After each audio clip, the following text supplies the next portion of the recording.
재난안전 119 안전토크 시간입니다. 동일본 대지진이 발생한 지 올해로 15년이 지났습니다.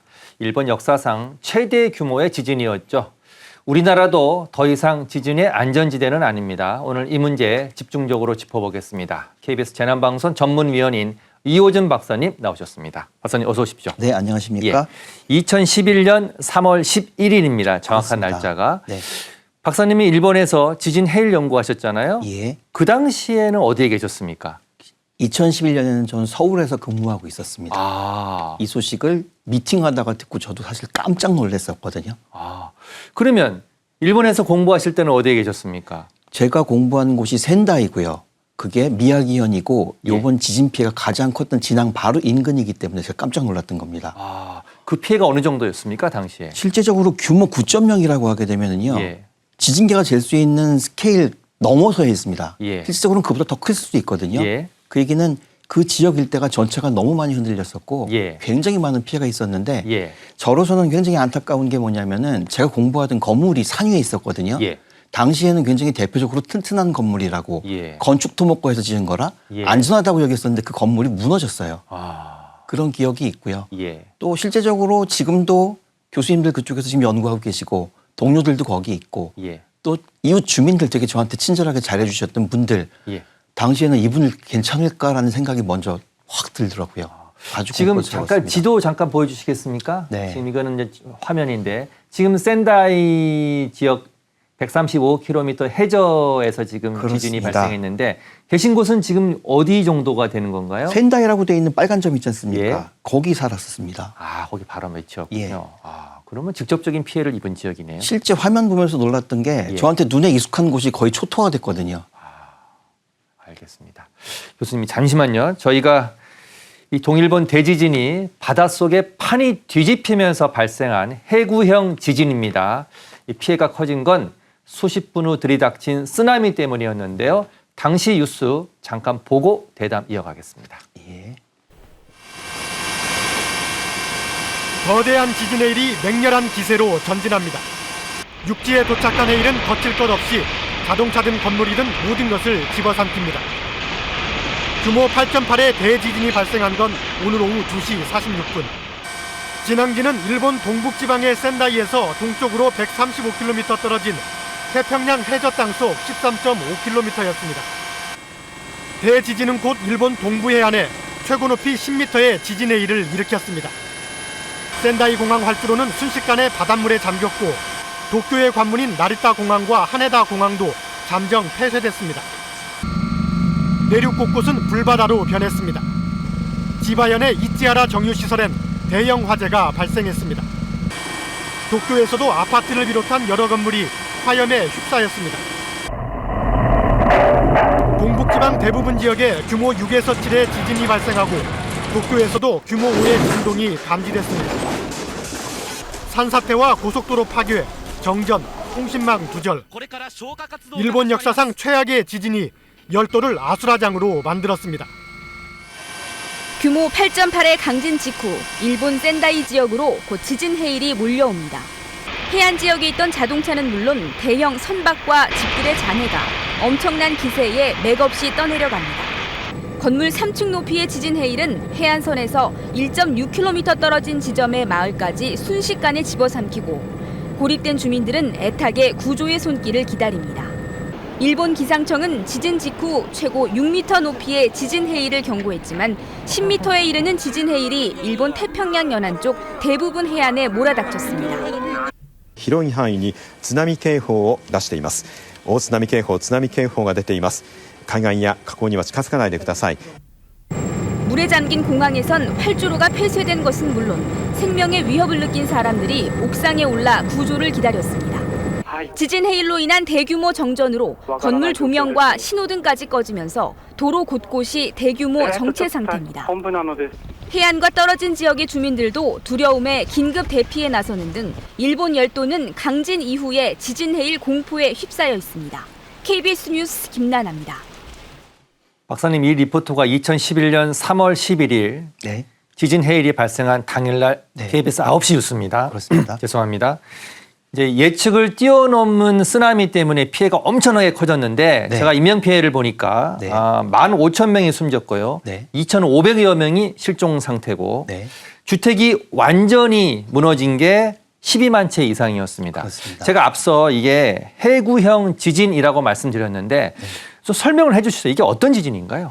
실제 유례가 없는 강한 지진이다라고 얘기는 하는데 도대체 이게 어떤 구조로 발생을 한 건가가 궁금하실 거예요. 예. 제가 이제 손으로 간략하게 설명드리겠습니다.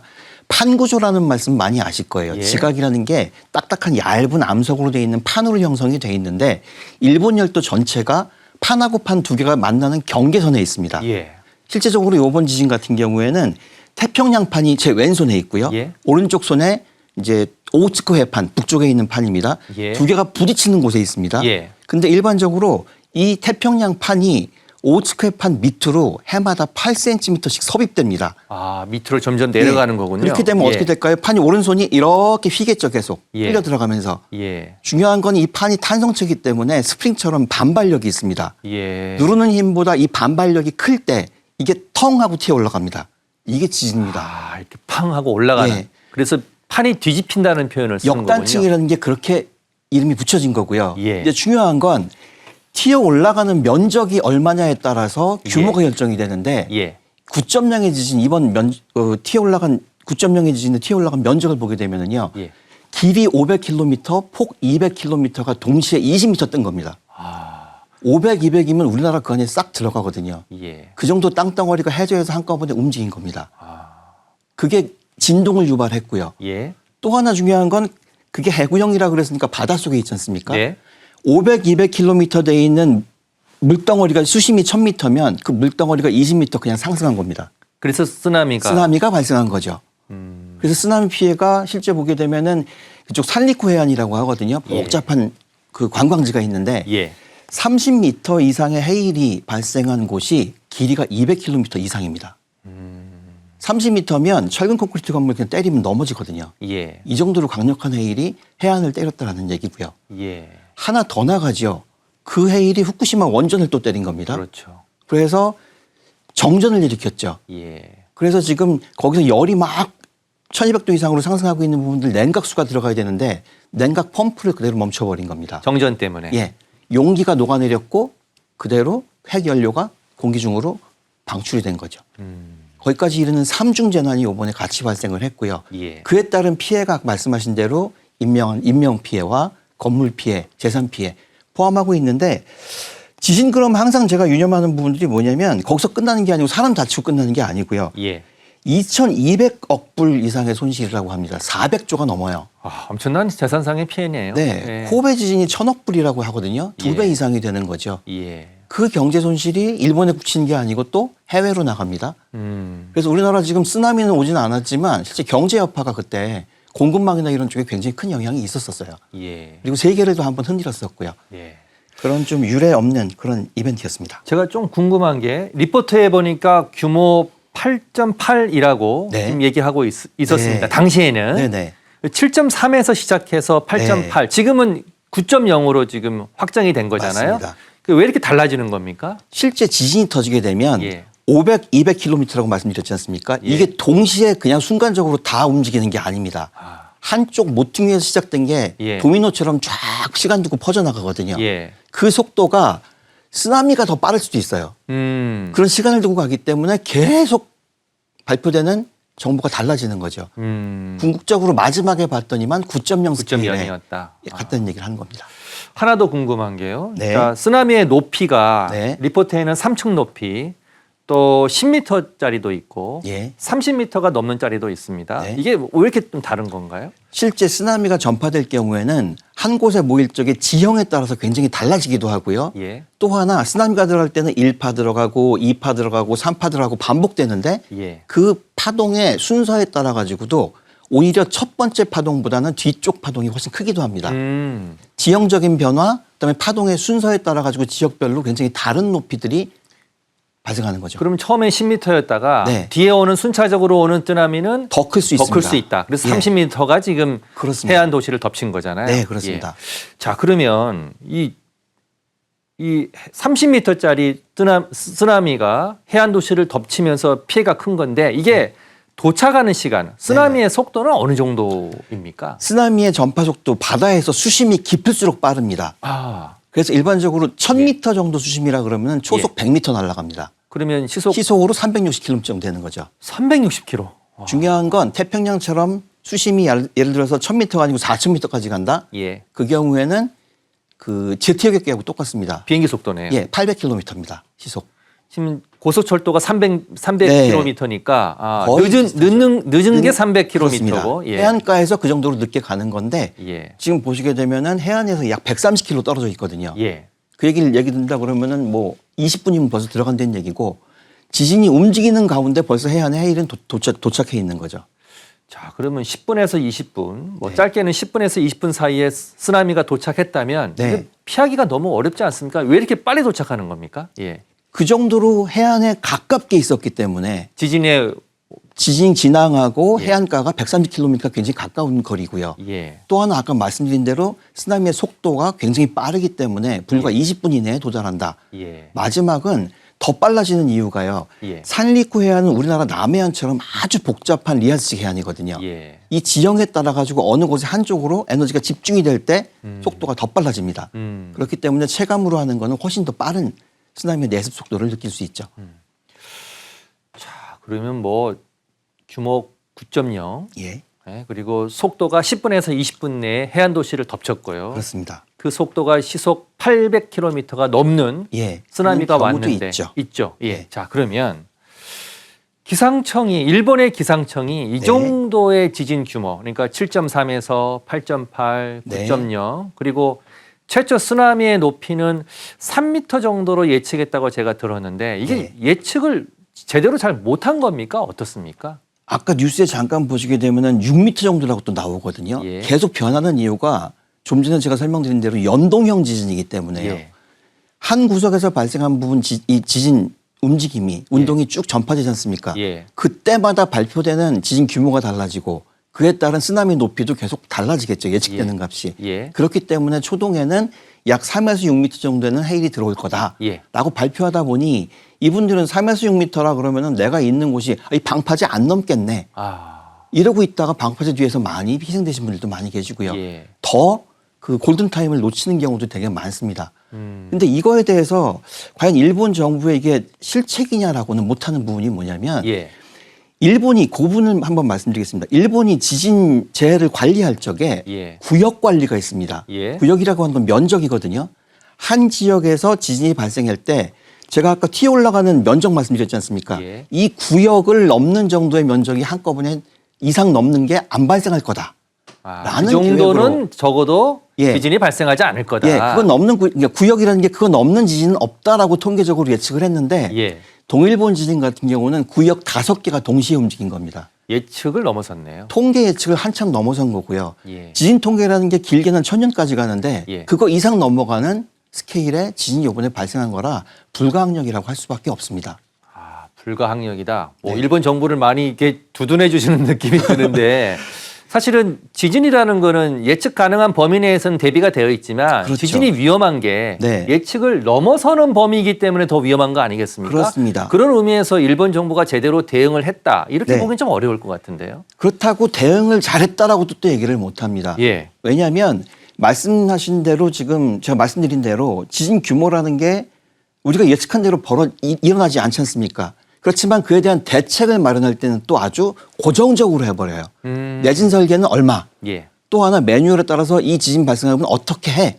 라는 쪽으로 매뉴얼이 굉장히 확정적이거든요. 예.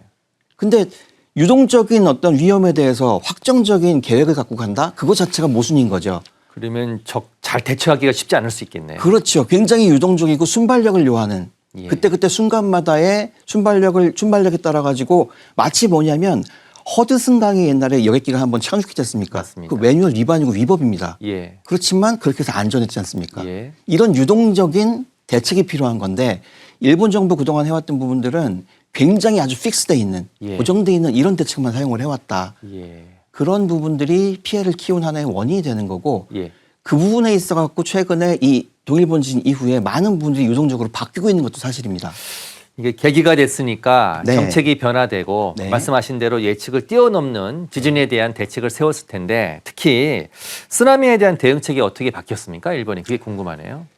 요번 같은 경우에 특징이 뭐냐면 예상했던 걸 넘어갔다라는 예. 얘기입니다. 예. 예상했다는 건 뭐냐면 사실 이 예상치라는 것 자체가 경제성을 내포하고 있거든요. 예. 이 정도 최대 여기까지 예상이 되기 때문에 그에 맞춰서 내진 설계도 하고 방파제 높이도 설계하고 대피하는 시간이라든가 동선도 설계를 하게 되는데 네. 그걸 넘어갔지 않습니까? 이런 부분에 있어 갖고 그러면은 앞으로도 우리가 계획한 게 아니고 그걸 넘는 한참 더 큰 지진이 오게 되면 어떡하느냐? 예. 정책이 크게 바뀐 게 뭐가 있냐면은요. 예. 지진에 대한 대책을 레벨을 2개로 나눕니다. 아, 전에는 하나였어. 아, 그냥 지진 대책이었죠. 지진 대책이었었죠. 구역 관리하는 지진 대책. 그러니까 레벨 1과 레벨 2로 나눴다는 거죠. 예, 레벨 1, 2로 나눈 게 레벨 1은 상시 그동안 우리가 예측한 대로 온 내진 설계 기준 그대로 따르는 거고 방파제 높이도 그대로 따라서 예. 인명과 재산을 보호하겠다. 이거 그대로 준수합니다. 예. 레벨 2에 대해서는 이제 생존 전략입니다. 생존 전략. 살아남기 위해서 어떻게 할 거냐라는 유동적인 대책들이 많이 마련되는 거죠. 예. 그렇게 나눠서 지금 정책을 수립하고 있는데 예. 이 부분은 일본만의 경우가 아닌 것 같아요. 제가 보기에는. 우리도 당연히 벤치마킹을 해야 되는 상황인 오히려 것 같은데요. 한국의 굉장히 정확한 정책의 방향입니다. 예. 지금 우리는 한국 같은 경우에는 중약진 지대라고 그래가지고 예. 최대로 발생할 수 있는 지진 약 6.0으로 보거든요. 6. 예, 6 예, 정도. 지진 규모 커봐야 6. 예, 6.0. 실제로 5에서 5.4, 5.4, 5.5는 네네네. 발생했었죠. 예. 예. 그 발생하기 전에 그 정도의 지진은 유동 지진이라고 그래가지고 항상 발생할 수 있다 얘기를 했는데 예. 경주 포항 지진 터지고 나서 이제 5클래스 넘어가니까 예. 그 6으로 높인 거거든요. 근데 중요한 건 과거에 조선시대 보면 7 넘는 지진들이 있었어요. 예. 어쩌다 하면 이게 레벨 2가 되는 거지 않습니까? 예. 여기에 한국이 어떻게 준비할 거냐라는 관점에서는 이런 정책적으로 두 단계로 나눠가지고 목표를 달리 설정하고 그에 대한 대책을 달리 또 강구하는 방향, 유동적인 어떤 이런 체제에 굉장히 벤치마킹할 수 있는 교훈이 될 수 있습니다. 그러니까 레벨 1은 평상시에 4에서 5 정도고 네. 레벨 2는 6 이상의 지진이 왔을 때 우리가 그렇죠. 어떤 매뉴얼로 어떻게 대응할 것인지를 네. 지금부터 준비를 해야 된다. 그 말씀이신 거잖아요. 그렇죠. 예. 예. 이걸 이제 대책에서는 행안부나 이런 쪽에서 준비할 적에 예. 레벨 1은 우리가 그동안 얘기했던 방제입니다. 재해를 막는 거고요. 예. 레벨 2는 감재라고 합니다. 예. 위기에 대한 위험을 줄여가는 거죠. 그런 쪽으로 가게 되는 거고 더 넘어가서 할 경우에는 이제는 서바이벌, 사실은 생존 전략까지 가게 되는 거죠. 이거 지금 저희도 염두에 두어야 됩니다. 예. 일본의 또 방제 대책 바뀐 게 또 뭐가 있습니까? 그 뒤로도 바뀐 부분들이 지금 옛날 같은 경우에는 주로 하드웨어 중심으로 갔었어요. 예. 그래서 실제 93년에 저쪽 북해도 오쿠시리 지진, 오쿠시리에서 지진 발생했을 적에 거기도 36m 해일이 왔었거든요. 오쿠시리라는 섬에. 예. 그 대책으로 그 사람들이 했던 게 뭐냐면 어찌 보면 너무 원시적이죠. 바닷가에다가 이 지점 36m 해일 왔으니 36m짜리 방조제를 만들자. 아, 예. 그러니까는 딱 해안에서 쓰면은 앞에 벽밖에 안 아무것도 보여요. 안 보이겠네요. 예. 그렇게 정말 구조적인 부분들만 왔었거든요. 예. 근데 이게 아니고 앞으로는 좀 소프트웨어를 강화를 하자. 예. 그래서 지금 도입된 게 뭐냐면은 S넷이라고 그래가지고요. 실제적으로 태평양에다가 해저 케이블을 쫙 깝니다. 태평양에. 예, 태평양 해저에다가. 예. 이게 지진도 감시를 하고 또 하나 지진에 의한 해일도 감시를 합니다. 예. 그래서 지진이 감지가 되고 해일이 감지가 됐다 그러면 그 신호를 육지로 보내서 각 지역에 여기서 발생한 신호를 바탕으로 각 지역에 어느 정도 쓰나미가 올지를 슈퍼컴이 계산을 해요. 그래서 굉장히 정밀하게 그것도 정량적으로 예를 들어서 여기 3m가 옵니다. 아니면 4.5m가 옵니다. 이게 아니고요. 예. 이 지역에 오는 해일은 지금 우리 방조제를 넘어갑니다. 그렇기 때문에 굉장히 대피하십시오. 구체적인 거네요. 예. 그러니까 숫자로 준다는 건 정량화 준다는 건 굉장히 정확하고 그동안은 옳게 어떻게 보면 바람직한 쪽으로 이상화돼서 왔었거든요. 네. 근데 그렇게 하기 위해서는 사람들이 이걸 한번 해석을 해서 움직여야 되는 건데 네. 더 직관적으로 그에 따른 영향이 내가 무엇을 필요로 하는지를 아주 설명을 주는 겁니다. 피해 대처 요령까지 알려주는 거예요. 그렇죠. 구체적으로. 예. 그렇게 해서 지금 소프트웨어 쪽으로 많이 강화를 하고 있고요. 예. 또 하나는 지진 발생하게 되면 요번에도 겪은 게 정전하고 통신망 피해잖아요. 그렇죠. 이에 대해서 이 전원이 끊겨도 통신이 작동할 수 있는 위성통신이라든가 이런 부분들 다중화시켜가지고 겹겹이 통신에 공백이 없도록 이런 부분들도 강화를 하고 있습니다. 정보가 충분히 전달되도록 한다. 예. 그리고 아까도 말씀드렸듯이 직관적이다라는 말씀에서 예. 해일 높이가 10m가 넘습니다. 이거 옛날에 그렇게 했거든요. 10m 해일에 대한 위력을 모르거든요. 예. 직관적으로 표현한 게 그때부터는 이제는 거대하다. 거대하다. 거대라는 용어를 아예 정부가 공식적으로 사용을 합니다. 예. 그래서 거대 지진 해일 이렇게 얘기를 하거든요. 예. 그래서 보다 더 이해를 높였었고요. 그에 따라서 이 거대 지진 해일이 올 테니 지금 즉시 높은 곳으로 대피해라라는 명확한 지시 행동 요령까지도 지시를 하는 거죠. 그렇게 되고 이미 모든 해안 지자체에는 아까 말씀드린 대로 어떤 해일이 왔을 적에 어느 정도 높이까지 해일이 올 거다. 예. 안전한 곳은 어디다라는 걸 사전에 지금 더 알고 있습니다. 예. 어느 정도 크기의 규모의 지진이 발생했을 때 해일 높이는 얼마가 되고 그 해일이 우리 지역에 왔을 때는 어느 지역이 침수가 되니 이때는 대피 경로를 어느 쪽으로 가야 됩니다. 예. 아주 구체적인 계획을 갖고 있는 거죠. 예. 그렇게 강화되어 있는 부분 하나하나가 보다 더 지능형으로 유동적인 그런 체제를 갖고 있다. 하드웨어도 중요하지만 소프트웨어를 엄청 보강을 많이 한 거네요. 일본이. 그렇죠. 그렇게 갈 수밖에 없는 게 현대 자연재해 대책입니다. 그렇군요. 자, 우리 경우는 제가 잠시 뒤에 좀 여쭤보도록 하고요. 네. 후쿠시마 원전 얘기를 안 할 수가 없는데 네. 박사님 잠시만요. 자, 후쿠시마 원전을 쓰나미가 타격했죠. 방사성 물질이 노출이 됐고 또 피해 지역의 공동체가 붕괴 수준까지 흔들렸습니다. 당시 뉴스 잠깐 보고 오시겠습니다. 일본 후쿠시마 제1원전에서 쿵 하는 폭발음과 함께 거대한 흙먼지가 피어오릅니다. 오늘 오후 3시 36분쯤 아래 위로 심하게 흔들리는 진동이 감지된 직후입니다. 오후 4시 반에 촬영된 NHK 화면, 오전 9시 반엔 보이던 4곳의 시설물 가운데 한 곳이 사라졌습니다. 이 붕괴로 현장에서 복구 작업을 벌이던 원전 근로자 4명이 다쳤습니다. 이와 관련해 NHK는 제1원전 건물의 외벽이 붕괴됐지만 원자로가 있는 건물인지 터빈 시설이 있는 건물인지는 알 수 없다고 보도했습니다. 일본 정부는 경락고 안에 수소와 산소가 융합해 일어난 폭발로 인한 사고로 보인다고 밝혔습니다. 그러나 이로 인해 원자로에 손상이 생겼는지 여부는 명확히 밝히진 않았습니다. 현재 일본에 있는 원전은 50여 기, 이 중 29기가 이번 지진에 직격탄을 맞은 동북 지역에 있어 향후 여진 여부에 따른 원전 추가 피해 발생 우려에 관심이 쏠리고 있습니다. KBS 뉴스 최대수입니다. 자, 후쿠시마 원전의 방사성 물질이 누출된 직접적인 원인이 네. 이게 정전 때문인 거네요, 그러면? 결과적으로는 최종적으로는 정전 때문인데 예. 많은 분들이 이게 지진 때문에 무너졌다라고 판단을 하세요. 무너진 건 아니잖아요. 아닙니다. 그래서 그 과정을 설명드리면 예. 지진이 발생하다 보니까 일단 정전이 발생을 합니다. 예. 정전이 발생해가지고 비상 발전기가 있었거든요. 예. 이게 가동되기까지는 아무런 문제가 없었어요. 예. 근데 중요한 건 그 이후에 쓰나미가 닥친 겁니다. 예. 쓰나미가 닥쳤는데 그 쓰나미가 지하에 있는 예. 전기 시설을 침수시켜 버린 겁니다. 비상 발전기가 멈춰 버리는 거죠. 발전기가 멈췄군요. 예. 그 과정에서 핵 연료는 이 반응 끝내고 나서도 굉장히 그 열폭발을 일으키고 있거든요. 예. 1200도가 넘고 압력도 굉장히 상승하고 있는데 냉각수를 돌려야 되는 거예요. 냉각수를 돌려야 되는데 비상 발전기가 안 돌다 보니 이게 그냥 남아 있는 겁니다. 예. 그러다 보니 그 핵 연료가 들어 있는 연료 그 용기가 뜨거우니까 녹아내리지 않습니까? 예. 녹아내리게 되는 거고 그 안에 있는 핵 연료가 공기 중으로 방출돼 버린 거죠. 그래서 발생한 게 이번에 그 노심융해라는 게 그 얘기거든요. 예. 예. 그래서 실제적으로 전력이 차단됐다라는 거 이전에 전력을 차단하게 만든 게 지진 이후의 쓰나미다. 쓰나미였다. 예. 그래서 이게 쓰나미 피해로 지금 기록이 되고 있습니다. 자, 그럼 제가 좀 궁금한 게 네. 아니, 전기 시설을 지하에 전부 다 뒀기 때문이잖아요, 사실은요. 맞습니다. 지하에 두지 않았으면 정전이 생길 가능성이 없었을 것 같은데 네. 왜 시설 전체를 지하에 뒀습니까? 전기 시설을? 쓰나미가 온다 하더라도 실질적으로 그 지하 시설까지 침수를 일으킬 수 없다라고 판단을 한 거죠. 안전하게 대처한 거네요. 예. 그런데 또 그 역시도 예. 우리가 월스트 케이스, 그러니까 최악의 상황을 시나리오를 가정한다 할지라도 10m 넘는 쓰나미가 넘어와서 예. 부지에 와서 지하를 침수시킬 것 같은 시나리오는 잡히지가 않았던 거죠. 그 역시도 사실은 예상 외가 맞는데 예. 더 최악의 상황을 고려를 했어야 되지 않느냐라는 얘기도 계속 나오고 있습니다. 그래서 사실은 이 원전 사고 같은 경우는 자연재해도 있지만 굉장히 후속 조치이기 때문에 예. 인재라는 얘기도 많이 나오고 있습니다. 어떤 면에서 지금 그런 지적이 나왔습니까? 실제적으로요. 예. 이거는 이제 뒤늦게 밝혀진 얘기들인데요. 예.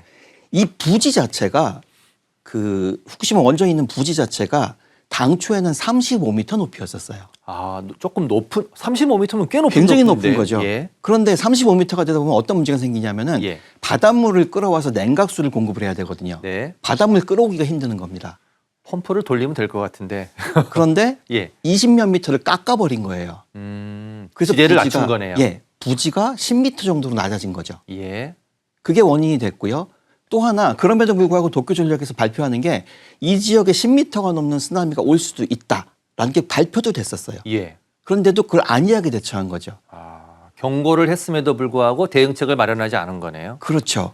근데 그 경고를 했다라는 부분들이 항상 재해대책에서는 정부에서 좀 이제 뭐라 그럴까요? 판단하기 굉장히 어려운 얘기가 되는 거죠. 예. 투자를 하기에는 굉장히 많은 비용이 들고 그냥 놔두기에는 잠재 위험이 있을 때 무엇을 선택할 거냐라는 관점에 있을 적에 보통 일반 시설 같은 경우에는 그냥 갈 수도 있지만 예. 원전 시설일 경우에는 자칫 잘못할 경우에 이게 잘못될 경우에는 큰 영향이 있으니 투자를 해야 된다는 쪽으로 기본적으로 무게가 가야 되거든요. 예. 그 부분을 놓친 게 된 겁니다. 그 정도로 지진 구역 관리할 적에 이 지역 안전하다라고 예. 판단을 하게 된 거죠. 도쿄전력이 예. 사고가 발생했을 때 의사결정 과정도 네. 빠르지 않았다. 이런 지적도 있었습니다. 뉴스에도 나왔습니다. 예. 실제적으로 펑하고 폭발을 했는데 그 예. 원인이 뭔지 밝히는 데 있어 갖고 노심융해라는 얘기를 발표를 안 했어요. 아, 초기에. 예. 예. 초기에 발표를 안 했기 때문에 그에 따라 가지고 거기 굉장히 위험한데도 불구하고 사람들 이동하는데 예. 방사능이라는 게 노출되면 그냥 바로 사망 치명적이지 않습니까? 예. 그런 조금 잘못된 부분도 있었고요. 예.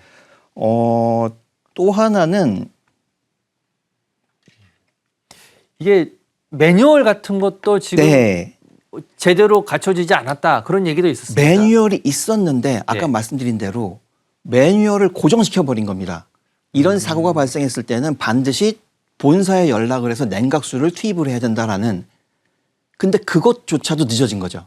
매뉴얼대로는 그게 없기 때문에. 그러니까 못한 겁니다. 매뉴얼이 없기 때문에 못한 거예요. 그게 아까 제가 말씀드린 대로 이런 소프트웨어 대책에 있어 갖고 한계를 나타내는 부분들이거든요. 예. 이럴 경우에는 허드슨 강에서의 여객기처럼 즉시 위험하다고 생각했을 때 냉각수를 넣었어야 되는 거거든요. 근데 매뉴얼이 없다고 못한 겁니다. 예. 이런 부분들 한계는 분명히 드러나고 있죠. 도쿄전력에서 제때 정보를 알려주고 네. 발빠르게 대처했다면 그렇습니다. 공동체가 붕괴할 정도의 그런 수준까지는 안 갔을 거다. 그런 말씀이신 거죠? 지금? 예, 알고 있음에도 불구하고 매뉴얼상에서 이게 없기 때문에 뭔가 행동을 못한다라는 게 그동안 사실은 고베 지진 때부터 예. 굉장히 많은 쪽에서 얘기가 들어왔었어요. 예. 실제 또 하나 사례를 들자 그러면은 진앙 인근 쪽에 피해가 많지 않습니까? 예. 동경이나 다른 쪽에서 물자를 공급을 해야 되는데 예. 매뉴얼에는 이게 전부 육상 이동을 하게 돼 있습니다. 예. 근데 도로가 다 깨진 거예요.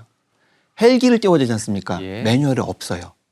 아, 매뉴얼이 없으면 일본은 안 합니까? 지체가 그게 생명이니까. 그러니까 그게 굉장히 구조화되어 있는 경직한 그런 계획이거든요. 그럴 때일수록 유동적인 예. 융통성을 좀 발휘해야 될 것 같은데. 거기에는 정책을. 책임이 따르는 거지 않습니까? 잘못될 경우에 어떻게 하느냐. 예. 이 책임 허든슨 강의 그 파일럿 역시도 책임은 분명히 따랐음에도 했거든요. 예. 이런 부분들 현대자연재해에 있어 갖고는 굉장히 중요한 요인입니다. 예. 거기에 책임만 부여할 게 아니고 권한도 부여할 필요가 있다. 일본이 이번 기회에 이런 네. 부분을 많이 개선했을 것 같은데. 네. 예, 그렇죠. 자, 우리가 여기서 조금 더 배울 점 하나만 더 짚어보겠습니다. 네. 당시에 일본의 NHK는 지진 속보를 전했습니다. 저희 네. KBS도 지진이 발생하면 특보를 전하고 있는데요. NHK는 당시에 어떻게 지진 속보를 전했을까요? 뉴스를 보시고 대담 이어가겠습니다. 강진 발생 불과 1분 30여 초 뒤 방송 화면에 긴급 자막이 뜹니다. 진도 5 이상의 지진에 자동으로 만들어지는 자막입니다. 緊急地震速報です。 긴급 편성된 뉴스 특보. 헬멧을 쓴 앵커도 눈에 띕니다. 곳곳에 설치된 무인 카메라는 거세게 흔들리는 현장의 모습을 전달하고 헬기는 해일 현장으로 날아가 실시간으로 해일의 파괴력을 전송합니다. NHK의 경우 14대 헬기, 460여 개의 무인 카메라가 재해 현장을 실시간 감시합니다.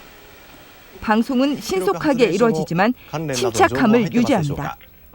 방송과 함께 재해 지역 거주자는 휴대전화 긴급 지진 속보를 제공받습니다. 불과 수십 초라도 대피 시간을 벌기 위한 일본 기상청의 지진 조기 경보 시스템입니다. 지진파의 최초 진동을 잡아내 본 지진인 에스파가 도달하기 수십 초 전에 방송사와 지자체 등에 통보하고 있습니다. 이를 위해 기상청과 지자체는 무려 4천여 개 진도계를 설치했고 NHK도 70여 개를 자체 보유하고 있습니다. 방송사의 긴급 대응 재난 방송 시스템, 그리고 정부와 방송사 간의 효율적인 공조 체계가 대재앙에서도 그나마 피해를 줄일 수 있었던 것으로 보입니다. KBS 뉴스 김민경입니다. 자, 박사님, 저는 이 리포트 보면서 네. 일본의 NHK가 15년 전에 이미 재난방송 시스템을 구축했다. 이게 좀 그렇습니다. 놀랍습니다. 예. 저희 KBS도 재난특보하고요. 네. 또 지금 CCTV 전부 통합해서 재난을 감시하고 있습니다. 네. 우리 국민들도 지금 지진이 발생하면 문자 속보를 받고 있지 않습니까? 자, 지진 조기 경보를 받고 계시죠. 그렇죠. 최근이고요. 네. 그다음에 방송에는 지진 자막이 자동으로 생성이 되거든요. 그렇습니다. 자, 형태는 좀 갖춰져 있는데 네. 좀 부족한 면이 아직 있지 않겠습니까? 뭘 더 네. 준비를 해야 됩니까? 실제 아까도 말씀드렸듯이 재난 방송을 한다는 거 저는 그렇게 생각해요. 재난 방송이라는 게 예. 방송일까요, 통신일까요? 정보를 차이가 제공해 있다 주는 그러면은 예, 어떤 차이가 있습니까? 방송은 알림이지 않습니까? 예, 정보를 제공해 주는 거죠. 예, 예. 알림인데 통신이라는 건 개별성이 있어야 되는 겁니다. 개별성. 맞춤형으로 굉장히 구체적이고 정확한. 예. 아까도 설명드렸듯이 여기에 몇 미터 해일이 옵니다라는 거를 발표하는 거는 NHK 같은 경우에는 전자동으로 돼 있었습니다. 당시에. 예. 실질적으로 앵커석에 딱 보면은 아예 그 지진 전용 화면이 있어요. 예. 그래서 기상청에서 발령이 되면 자동으로 뜹니다. 예. NHK 자신도 지진계를 가지고 관측을 하고 신속성은 굉장히 안정적이었었고요. 예. 또 하나는 그 방송이 이루어질 수 있도록 정전이라든가 이 내진 설비에 대한 내진 설계도 잘하고 있습니다. 예. 근데 중요한 건 뭐냐? 몇 미터라는 해일을 발표하는 데 있어 갖고 오류가 있을 적에 예. 이거를 직관적으로 설명하는 데는 굉장히 구체성은 떨어지더라. 예. 이거는 사실 한국에 지금 개발이 되고 있다고 하지만 같은 얘기거든요. 예. 우리 방송을 할 적에 안전을 목적으로 한다 그러면은 규모 얼마의 지진이 발생했습니다. 네. 진도가 여기 흔들리는 정도가 얼마입니다. 예. 숫자보다는 지역마다 다 다르지 않습니까? 예. 방송을 할 적에 A라는 사람이 처한 곳과 B라는 사람이 처한 곳에 다른 정보가 가야 되는 겁니다. 상황이 다르기 때문에. 네. 통신이 지금 일괄 그렇죠. 문자만 가고 있지 않습니까? 그렇죠. 예. 지금 통신 같은 경우에 우리는 예를 들어서 필요한 지역에만 SMS 문자를 보낼 수도 있고 그렇게 개별화 지금 가고 있는 기술이 발달하고 있거든요. 예. 그렇게 그 채널에 묶여가지고 나한테 진짜 필요한 정보가 뭔지를 더 구체적으로 직관적으로 줄 수 있는 곳까지 가야만 앞으로 재난방송의 역할이 다 되겠죠. 맞춤형 정보를 제공해야 된다. 그렇죠. 그리고 이미 일본 같은 경우는 강진이 발생하는 곳이고 방송이 예. 중요하기 때문에 예. 건물부터 설비까지 전부 내진 보강을 다 해놨어요. 예. 근데 우리나라 지금 KBS 같은 경우에 지금 그런 재난 방송을 할 적에 예. 이 진앙 같이 근처에 있다 그러면 방송사 자체가 지금 위협을 받거든요. 예. 건물이 안전한지 예. 또 하나 우리 통신 이 방송을 하기 위해서는 서버나 컴퓨터 장비가 굉장히 많지 않습니까? 예. 이게 건물 안에서 안전한지 여부에 대해서는 정말 중요시 여기서 봐야 되는 거죠. 예. 굉장히 중요한 기능이기 때문에 예. 이런 부분을 계속 보강해 나갈 필요가 충분히 있습니다.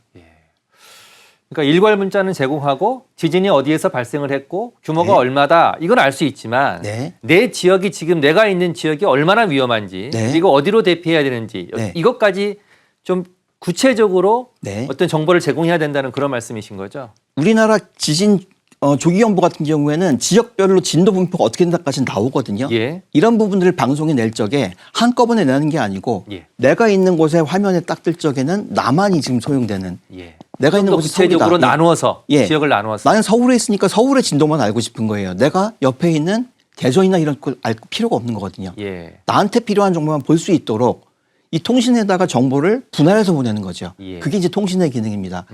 최근에 UHD 기술이나 이런 쪽에서 많이 활용을 하고 있고요. 정보통신 정보를 같이 실어서 보낼 수 있으니까 예. 거기까지 고도화될 필요가 있죠. 예. 또 하나 그 망이 지진 자체에 안정적이어야 되는 거고요. 그렇죠. 지진으로 인해서 그 망이 끊기거나 정보 네. 전달이 안 되면 안 된다는 네네. 거죠. 그런 기술 요소가 이미 개발돼 있어요. 예. 이제 이거를 정착을 시키는 부분들에 지진이라는 게 금방 오는 건 아니니까 예. 계속 투자를 주시면서 안정화시킬 필요가 있죠. 그건 정부 사이드에서 좀 해야 되는 네, 상황이네요. 그렇습니다. 정책적으로. 네. 방송은 방송대로 특보를 하는데 예. 지금 말씀하신 건 들어보니까 방송도 네. 좀 와이드한 그런 내용 말고 그 지역에 맞는 적합한 내용들을 발빠르게 전달을 해서 네. 그 지역의 주민들이 빠르게 대피할 수 있도록 좋은 정보를 빨리 줘야 된다. 네. 그걸 해야 되는 거죠. 좋은 정보라는 거는 정량적으로 나오는 수치가 아니고 예. 내가 생각하지 않고 바로 행동으로 옮길 수 있는 정보, 그런 좀 구체적인 정보가 나와야 된다는 말씀드린 겁니다. 알겠습니다. 자, 우리나라 지금 얘기를 조금 해보겠습니다. 동일본 대지진 당시에 네. 우리 쪽 동해안에 그 지도 네. 잠깐만 좀 보여주십시오. 동해안에도 영향을 줬습니까? 주기는 했지만 예. 아주 미미한 영향을 줬습니다. 왜냐하면 아무리 해일이 높아도 일본 열도를 뛰어넘어서 동해안으로 넘어오지는 못하거든요. 예. 그래서 해일이 지금 오른쪽 끝에 9.0 있지 않습니까? 예. 한국 동해안까지 가기 위해서는 왼쪽으로 크게 돌아서 남해를 거쳐서 제주 옆을 거쳐서 대한해협 통과해서 위로 올라오는 밑으로 거쳐서 올라간다는 그렇습니다. 말씀이에요. 그 경로밖에 없습니다. 예. 근데 중요한 거는 이미 뭐 동해안으로 직접 오는 쪽 그 일본 열도가 막고 있기 때문에 거기는 아주 훌륭한 자연의 방주제가 되는 거고요. 예. 남해안으로 올라온다 할 적에 네. 만약에 남해안이 태평양과 똑같은 지형, 해저 지형 조건을 갖는다 그러면은 예. 강한 에너지가 올라올 수 있습니다. 예. 근데 다행인 거는 저 제주 밑쪽으로 우리가 보통 얘기하는 유구열도라는 열도가 있습니다. 아, 그게 제주 뭐냐면 밑으로. 예. 아까 제가 판 두 개가 겹친다고 그랬지 않습니까? 예. 제주 밑으로 가는 게 북쪽하고 남쪽이 완전 다른 판이에요. 거기에 제주 아래 굉장히 해저에 큰 벽이 하나 있습니다. 예. 해일이 오다 그 벽에 부딪혀서 반사돼 버리고 나가는 거죠. 음. 일부 투과가 된 부분들은 제주까지 올라오면서 수심이 너무 얕다 보니까 예. 속도가 줄어요. 예. 그럼 마찰이 생기다 보니까 에너지가 줄어듭니다. 예. 대한해협 통과해가지고 울릉도까지 가서 잡혀있는 해일 높이가 불과 10cm가 안 되는 거죠. 그렇기 때문에 한국에는 영향이 없었습니다. 예. 지도 잠깐 앞에 지도 잠깐만 다시 한번 보여주십시오. 예. 자, 그러면 지금 네. 제가 좀 또 궁금하게 지금 난카이 대지진 얘기를 계속 지금 하고 있지 않습니까? 일본에 여행 가시는 분들이 네. 난카이 대지진이 발생할 수도 있어서 네. 걱정하면서 안 가시기도 하고 그런데 네. 그 지역은 지금 어디이고 우리가 어느 정도 지금 걱정을 좀 해야 되는 겁니까? 그 다음 아까 그림 보시면 바로 나오거든요. 예. 아, 다음 주시죠. 예. 보시면 난카이 트러프 거대 지진 아, 위치가 예. 나오지 않습니까? 아, 오히려 동일본보다는 예. 한국에 가깝습니다. 아, 그러네요. 예. 그런데 유구열도 보이시죠? 예, 왼쪽에. 유구열도. 예. 난카이 트러프 거대 지진에 의한 쓰나미가 온다 할지라도 이 유구열도를 통과해서 와야 되는데 네. 똑같이 거기서 벽에 부딪혀 버립니다. 그래서 대부분 바깥으로 태평양 쪽으로 방출돼 버리고요. 예. 올라온다 할지라도 그냥 보더라도 태평양은 아주 까만색으로 깊거든요. 예. 지금 우리나라 남해를 보게 되면 파란색이 좀 몇 개 나타나죠. 네. 수심이 얕다는 얘기입니다. 낮은 수심을 따가 올라오게 되면은 에너지가 다 죽어버립니다. 수심이 낮으면 속도도 줄고 예, 해일도 줄어들고. 걱정을 조금 덜 해도 되는. 네. 아, 그러니까 굉장히 지형으로 봐도 한국에는 천혜의 요지로 좀 딱 돼 있습니다. 자, 그렇다면 우리가 동해안 쪽으로 네. 그렇게 피해를 많이 주지 않을 가능성이 높다면 대비 안 해도 되는 겁니까? 그건 아니지 않습니까? 그럼에도 아까 지도 다시 보여주시겠습니까? 조금 전 지도 보시면 사도시마 지진이라는 게 1번 오른쪽에 있을 겁니다. 그렇죠. 1번이네요. 예. 일본의 이 활단층대가 아까 태평양 측만 보여드렸는데 네. 동해 측에도 많이 발달해 있습니다. 거기 사도시마 지진이라는 게 뭐냐면 앞으로 발생 가능한 유망한 제일 확률이 높은 지역이거든요. 예. 여기서 규모 예를 들어서 7.8 정도의 지진이 발생을 한다 네. 할 경우에는 직접 동해안을 건너와서 동해를 건너와서 우리나라 동해안을 공격합니다. 그때 높이 예상되는 부분들이 4m 이상이에요. 4m 이상. 예, 4m 이상이다 그러면 해안에 굉장히 막대한 피해를 줍니다. 일본이 10m에서 30m하고 비교하면 좀 낮은 것 같지만 4m만 돼도 예. 엄청난 피해를 입힐 수 있다는 거죠. 10m의 쓰나미 그러면 사실은 괴멸적인 파워거든요. 예. 그렇지만 4m는 사람 노출되면 그거는 사망률 100%고요. 네. 우리 약한 건물 같은 경우는 넘어집니다. 그리고 중요한 건 침수가 된다는 얘기죠. 네. 예. 그러니까 지금 일본의 사도시마에서 지진이 발생했을 경우에는 우리 쪽 동해안에 지진 해일 발생 가능성이 굉장히 높고 네. 4m 높이의 쓰나미가 닥칠 가능성이 있다. 네. 이 말씀이네요. 예. 도착 시간은 어느 정도나 걸릴 것 같습니다. 1시간 반에서 2시간 예상을 하고 있는데요. 예. 여기서 조금 더 깊이 가보면은 저 동해를 보시면 네. 해저에 뭔가 울뚝불뚝 좀 보이십니까? 윤기가 튀어나온 듯한. 대화퇴라고 하는 바닷속의 섬이에요. 예. 바닷속에 섬이 있을 경우에는 사도시마 진앙에서요. 예. 그 섬이 돋보기 역할을 합니다. 예. 두 선을 연결해가지고 또 연장선으로 가는 어느 곳에 굉장히 강한 해일이 확 들어가요. 그게 어디냐면은 딱 동해안의 중심부예요. 그쪽이 4m 이상이 되는 거고 예. 평균은 2에서 3m 낮은 해일이 들어갑니다. 2에서 3m. 예. 자, 그러면 사도시마 지진보다는 난카이 지진이 우리에 영향을 줄 가능성은 조금 더 낮습니다. 낮은 거네요. 예. 근데 난카이 지진 터지게 되면 가깝잖아요. 진앙이 지금. 예. 한국도 흔들립니다. 저쪽 남해 쪽 아니면 부산 쪽 이런 쪽 건물이 많이 흔들리는데 예. 건물이 무너질 정도는 아니겠지만 어쨌든 흔들린다는 거는 상당히 위험 요소거든요. 그 앞에 그래픽 한 번만 더 보여주십시오. 예. 지금 네. 동일본 대지진 때 지각이동이 네. 나왔는데 지각이동 그래프도 아까 사진에 어디 있는 것 일본의 같은데 5.3m가 우측으로 네네네. 독도도 5.16cm고요. 예. 이거는 어떤 의미로 봐야 되는 겁니까? 규모 9.0의 지진 어마어마하게 큰 지진이거든요. 네. 거기가 지각이 변동이 되다 보니까 이 동아시아 전체에 지각의 그 영향이 다 들어간 겁니다. 오른쪽으로 약간 밀리는. 그렇죠. 전체가 한꺼번에 움직인 거죠. 예. 한꺼번에 움직인다는 건데 이게 주는 의미는 또 뭐냐면 예. 5.3m 이동했다는 얘기는 뭐냐면 사실은 그 안에 있는 스트레스가 많이 해소된 거거든요. 예. 터지고 나가지고 움직였으니까 아무래도 쌓여있는 긴장이 좀 해소가 됐겠죠. 네. 해소가 된 지역이 있는가 하면 그로 인해서 또 긴장이 높아진 지역도 생기게 되는 겁니다. 한국 같은 경우에 지금 보면은 독도가 5cm, 5cm, 서울이 뭐 2cm, 예. 제주가 뭐 1cm 미만이네요. 그렇게 한반도도 움직였거든요. 예. 그런데 그게 중요한 의미가 뭐냐면 그렇게 움직임으로 인해서 그동안 사실은 한반도는 안정적인 상태에 있었거든요. 다른 곳이 위험해. 스트레스를 또 준다는 얘기입니다. 예. 그렇게 해서 발생한 게 경주 포항 지진이다라는 얘기도 학설도 굉장히 높아요. 없던 지진이 갑자기 터진 이유가. 예. 예. 그런데 이런 영향, 그렇게 다시 긴장이 고조되어 있는 영향이 얼마나 오래 갈 거냐? 몇백 년간 되는 얘기죠. 그렇기 때문에 앞으로 한반도에도 규모 5 넘는 지진이 언제 어디서 터져도 아무런 이상이 없다. 이렇게 지금 예측되는 겁니다. 알겠습니다. 자, 그러면 우리가 지금 동해안에도 말씀하신 대로 쓰나미가 4m 이상이 덮칠 수 있다. 네. 지금 이게 말씀하신 거잖아요. 네. 자, 그러면 동해안에는 네. 원전도 있고요. 네.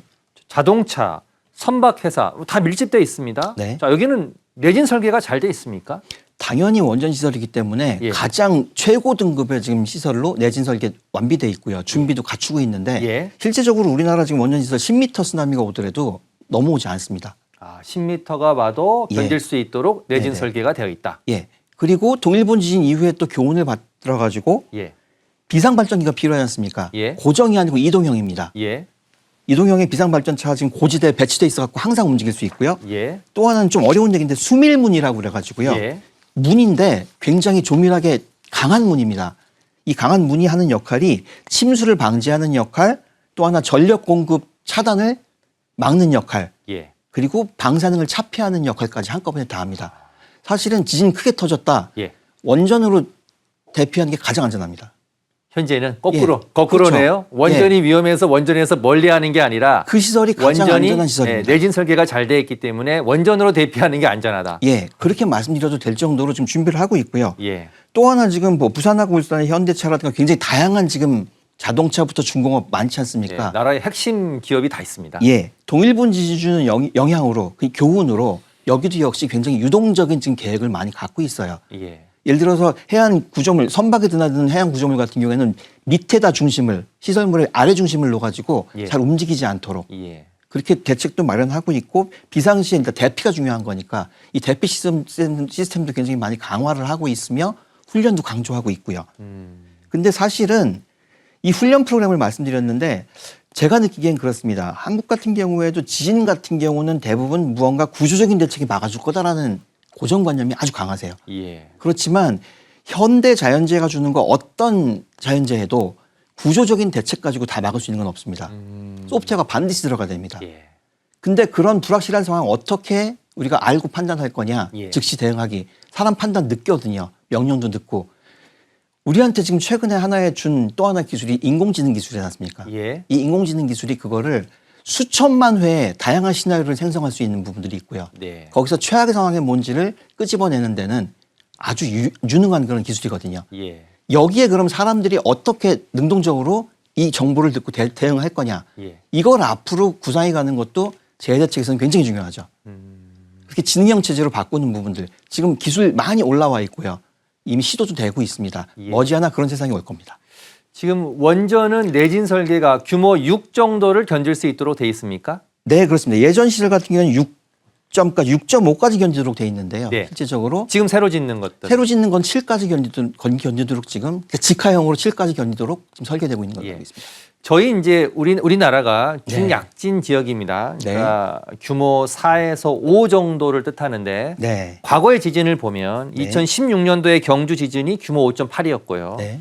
2017년도에 포항 지진이 규모 5.4였습니다. 그렇습니다. 자, 그러면 이제 4에서 5가 아니라 4에서 5 후반대 정도의 지진이 올 수 있는 건데 네. 지금 대비는 전반적으로 잘 되어 있습니까? 실제적으로 그 규모에 맞춰서 유동지진이라는 지진이 5.5에서 6까지 발생할 수 있다라고 해서 정부에서는 공공시설이라든가 중요한 학교시설, 사람이 많은 다중이용시설 같은 경우에는 거기에 맞춰서 내진 설계를 새로 하든가 예. 보강을 하고는 있습니다. 아. 그런데 중요한 건 민간시설은 그걸 지원이 안 되지 않습니까?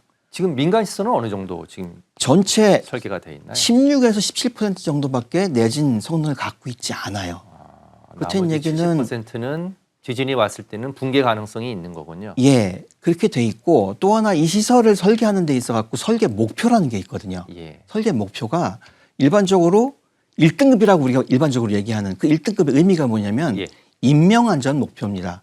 아, 지진이 나더라도 건물 안에 사람이 다치지 않는다. 그럼 무너져도 공간을 공간을 만들어주는 만들어주는 그러니까 기둥이 넘어지더라도 파손이 된다 할지라도 지탱을 해서 공간을 만들어서 사람이 안전한 게 인명안전 기준의 목표거든요. 예. 중요한 거는 그렇게 해서 지진이 끝났습니다. 예. 이 건물 다시 사용할 수 있는 거냐라고 했을 때는 사용할 수 없겠죠. 그렇다면 다시 이걸 허물고 다시 지어야 되지 않습니까? 예. 그 기간 동안 나는 살 집이 없어요. 예. 또 하나 그게 공장 건물이다, 중요한 건물이다, 이용을 못합니다. 예. 어떤 인간의 활동, 생산 활동이라든가 다양한 활동들이 사회가 그 기간 동안 정체가 되는 겁니다.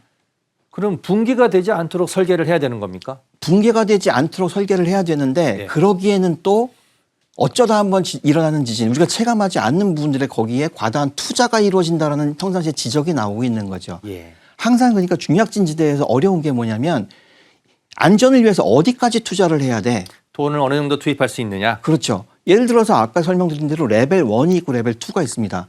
내가 레벨 1에도 지금 투자를 못하는데 레벨 2까지 갈 거야? 고민이 되네요. 고민이 굉장히 많은 부분들이고 국민들 역시도 지진이 딱 터지고 나면 안전을 막 요구는 하지만 예. 지나고 나면 거기 돈이 잊어버리죠. 투자되는 부분들 잊어버리는 거지 않습니까? 그 무게가 항상 바뀌고 있다는 이런 점에서 정책의 기조가 어떻게 갈 거냐라는 건 정부에서 굉장히 강하게 잡아주셔야 되는 거고요. 여기서 중요한 게 레벨 1, 2로 나눠서 한다? 원전시설이라든가 학교 건물이라든가 공동시설 예. 여기에는 무조건 레벨 2 이상으로 올려서 가는 게 과다한 투자는 아닐 것 피해를 같습니다. 최소화하기 위해서. 그렇습니다. 예. 중요하기 때문에 예. 그게 안전도 중요하지만 지진 이후에 이 건물이 기능을 제대로 해서 사회를 지속 가능하게 하는 그런 기능까지도 고려를 해야 된다는 것 굉장히 중요하고요. 예. 또 하나 중요한 건 뭐냐면 한국의 위상입니다. 지금 예. 한국의 정밀전자 반도체, 그다음에 자동차, 또 석유화학도 있고 또 하나 더 중요한 거는 바이오 쪽이요. 예. 엄청나게 발달했고 예. 전 세계 공급량에 있어서 어느 정도 무게를 갖고 지금 공급하고 있거든요. 예. 지진이 그런 시설이나 이런 산업 체제의 생산을 멈출 수가 있습니다. 지금 예. 그대로라면. 예. 이거 대비하는 거 역시도 이 산업이 갖고 있는 부가가치, 전 세계 경제를 움직일 수 있다.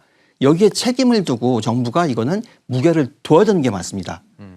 지금은 아무 지진이 없기 때문에 그냥 가지만 만약에 터져서 그게 영향을 줬다. 예. 반도체 공장이 섰다. 이거는 정말 막대한 어마어마한 손실인 거거든요. 그런데 있어갖고 지진 위험이 상대적으로 높다는 건 지진의 크기가 중요한 게 아니고 그의 영향을 받는 우리의 사회 가치가 그만큼 높아져 있다라는데 위험이 큰 겁니다. 예. 그걸 위해서도 지진에 대한 대비를 더욱 철저히 해야 된다. 그렇습니다. 아, 이 말씀. 선택과 집중은 절대 필요합니다. 예. 자, 지진이 발생하면 건물이 붕괴돼서 사람 피해를 입는데 사실 네. 건물이 붕괴되지 않아도 네.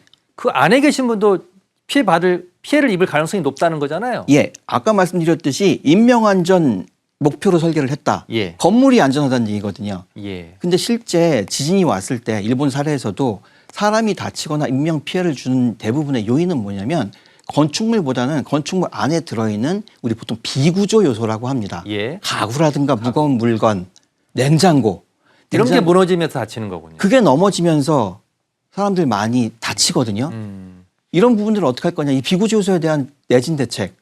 근데 다행인 거는 건물 구조를 바꾸는 건 어렵지만 예. 이 비구조 요소를 강화시키는 거는 간단합니다. 어떻게 합니까? 경제적이고. 예. 예를 들자면 건물 안에서 우리 집 안에서 가장 무거운 거 든다면 아까 말씀드린 대로 요즘에 냉장고 엄청 크지 않습니까? 예. 제일 무겁거든요. 그렇죠. 가능하다면 텔레비전도 있고요. 예, TV도 있고요. 예. 가능하다면 냉장고 기초에다가 직경 8mm의 볼트 2개만을 같이 박아 놓게 되면은 규모 6.0 지진이 와도 그대로 서 있습니다. 예. 간단하죠. 근데 사실상 저희 집도 그렇게 돼 있느냐 못하는 부분이 예. 지금 바닥이 그걸 고정하도록 안 돼 있거든요. 예. 앞으로 짓는 건축물에 있어서 그런 부분까지 고려한다 그러면은 그게 진정으로 1등급이 되는 고급 건축물이 되겠죠. 아파트 같은 예. 경우에 어딘가 체결할 수 있는 홀을 만든다거나 그런 이렇게 사회적 해가지고 관심이 좀 필요한 거네요. 사회적 관심 나아가서 동의가 필요한 겁니다. 여기에 그 정도의 투자를 할 가치가 있느냐 국민들이 느끼기에 그거 필요해. 그렇기 때문에 지진 같은 경우에는 항상 이런 건전한 긴장감 예. 항시 그거는 조성을 해주셔야 되는 부분들이고요. 예. KBS를 비롯한 정부가 그에 대해서는 그런 긍정적인 방향에서 긴장감은 조성해 가시는 게 좋습니다. 너무 과다하게 이걸 준다? 아니겠지만 예. 긍정적인 방향에서 긴장감은 절대로 필요한 요소가 될 겁니다. 공영방송의 역할까지 지적을 좀 해주셨습니다. 저희가 뭐 얘기를 나누다 보니까 거의 50분 가까이 얘기를 나눠서 지금 좀 정리를 해야 될 것 네. 같은데 자 30초 네. 안전 챌린지 요 순서를 하고 보내드리도록 하겠습니다. 만약에 쓰나미 경보, 그러니까 네. 지진 해일 경보가 울렸다. 네. 자 그럼 우리 어떻게 행동을 해야 되는지 네. 앞에 화면을 보시고 네. 30초 내로 좀 정리해 주십시오. 말씀해 주세요. 해안가에서 지진 해일 경보가 발령됩니다. 그럼 뒤돌아보지 마시고 인근에 가장 가까운 높은 곳으로 이동하시기 바랍니다. 여기서 높은 곳이라고 하는 곳은 건물로 치면 2층 내지 3층이 되는 튼튼한 철근 콘크리트 건물 아니면 가까운 산지입니다. 지진 해일이라는 건 한 번 오는 게 아니고 여러 차례 들락달락 하거든요. 이렇기 때문에 대피한 후에는 잠시 동안 시간을 갖고 거기서 머물러 계시기 바랍니다. 그리고 가장 중요한 거는 그 이후에 머물러 계시는 동안에 공영방송 정보를 계속 취득하시면서 안전정보, 안전을 확보하고 계시는 게 중요합니다. 자, 이 박사님 오늘 말씀 너무 감사하고 좋은 정보였습니다. 수고하셨습니다. 감사합니다. 자, 지금까지 KBS 재난방송 전문위원 이호준 박사였습니다. 고생했습니다. 감사합니다.